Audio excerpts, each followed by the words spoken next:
Makadi mama. Tiripa makadi munhu waMwari. Varovere maoko mama. Pfungwa yaminayo yakanyanyisa kuipa ndosaka ndakusimudzai. Nokuti handigone kukusiyai mauya kuservice. Asi ndozonzwa kunzi munhu wazvisungirira iye anga ari mimba yaMwari. So Mwari atuma kuti ndiadrese kuti pfungwa yaminayo yakaipa yekuzvipfuudza. Ishokwadi munhu waMwari.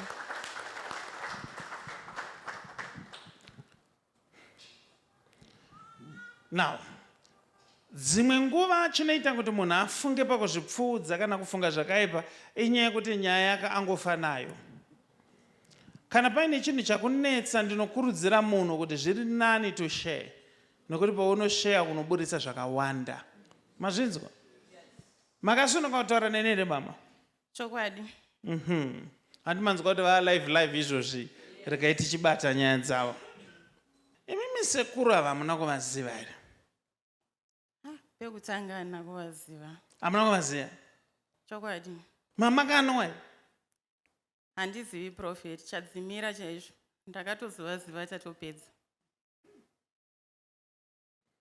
Akatanga kuziva mumwe ndeni. Takangotarisana mumaziso. Ivo ndokuti muzukuru wangu, ndobva ndati sekuru vangu. Muzoita sei? Kuona kuda nyaya. Pandabvunza mubvunzo usingaite vacha. Ndozviseka. Ndazviseka kana ndega. Regai zvenyu kudaira. Ndazviseka. Ndongoda kuti ndikubatsirei mama. Tatenda Prophet. Handima zvinzwa? Tatenda Prophet. So, hazvisiri izvo zvinoita kuti mufunge kuzviuraya. Mazvinzwa? Tatenda Prophet. Pachandingangokuudzai, indinofunga kuti it's a wake up call. Imimi dai machidzidzawo masiyawo izvi hazviiti izvi. Mazvinzwa? Ishokwadi Prophet. Zvokumira parodhi siyana nazvezvi hazviiti izvi. Ishokwadi Prophet. Saka ukaona wakuti wamira parodhi uchiri kuita basa rako, wosvikira pakuti sekuru vako, wonokecha sekuru vako muraramise nasekuru hanzvadzi yamai, wakabatwa nechadzimira usiri kuziva, ndiMwari ari kuedza kukuudza kuti siyana nezvauri kuita. Ishokwadi Prophet. So chandingangokutaurirai ndechekuti we are all sinners, but this should be a wake up call yekuziva kuti izvi zvinizvi hazvina kunaka, zvinofanira kusiyiwa. Saka ndanzi naJehovha, mazuva enyu ekurarama panyika achakawanda.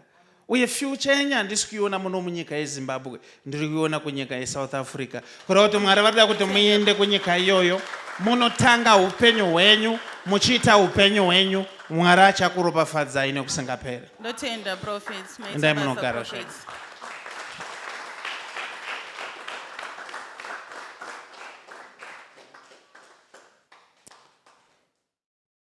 We serve a wonderful God. Dzimwe nguva anotaura newe nyaya dzako pajekerere kuti iwe urarame.